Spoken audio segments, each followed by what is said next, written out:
अस्सलाम वालेकुम व्यूअर्स, आज हम बना रहे हैं बीफ के शामी कबाब। तो शुरू करते हैं। बिस्मिल्लाहिर्रहमानिर्रहीम। सबसे पहले कुकर में गोश्त डालेंगे।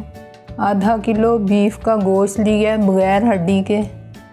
अब इसमें शामिल करेंगे आधा पाव चने की दाल। इसे 1 घंटा पहले भिगो के रख दिया था।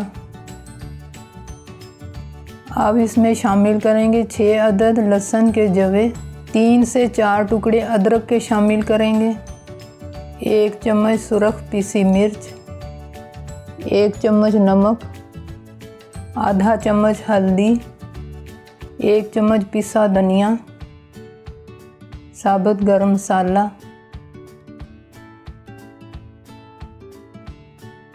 4 अदद सुरख साबित मिर्च।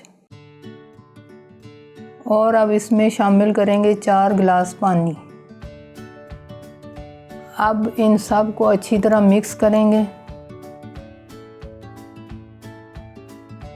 अब इसे इतनी देर पकाना है जब तक कि हमारा गोश्त और दाल अच्छी तरह गल जाए, तकरीबन 25 से 30 मिनट तक। गोश्त और दाल अच्छी तरह गल गए हैं। अब तकरीबन 10 मिनट और पकाएंगे ताकि जो पानी इसके अंदर रह गया वो भी खुश्क हो जाए।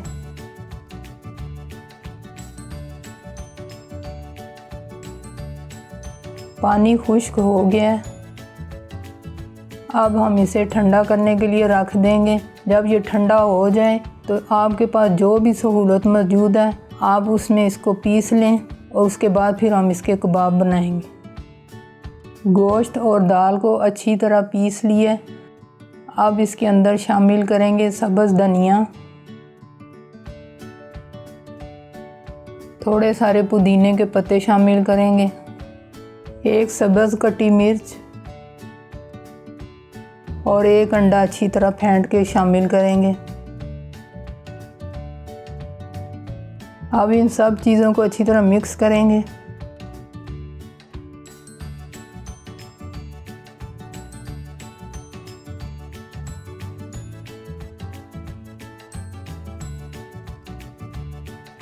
सब कुछ अच्छी तरह मिक्स हो गया है।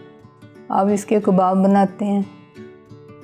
हाथों पर थोड़ा सा पानी या ऑयल लगा लें। जिस साइज़ के आपने कबाब बनाने हैं उस साइज़ के आप बना लें।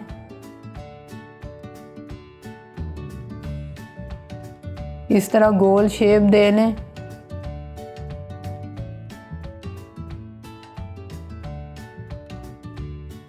इसी तरह सारे कबाब तैयार कर लें। अब इन्हें फ्राई करते हैं।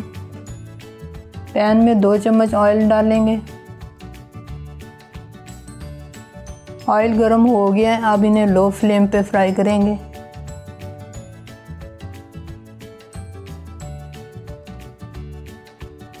अब साइड चेंज करते हैं। एक साइड से ये ब्राउन हो गए हैं, हमें इसी तरह के चाहिए। इसी तरह अब दूसरी साइड को फ्राई करेंगे। कबाब तैयार हो गए हैं, बाकी सारे भी इसी तरह तैयार करेंगे। मज़ेदार क्रिस्पी कबाब तैयार हैं। रेसिपी को लाइक करें, शेयर करें, चैनल को सब्सक्राइब करें। अगली रेसिपी तक अल्लाह हाफिज़।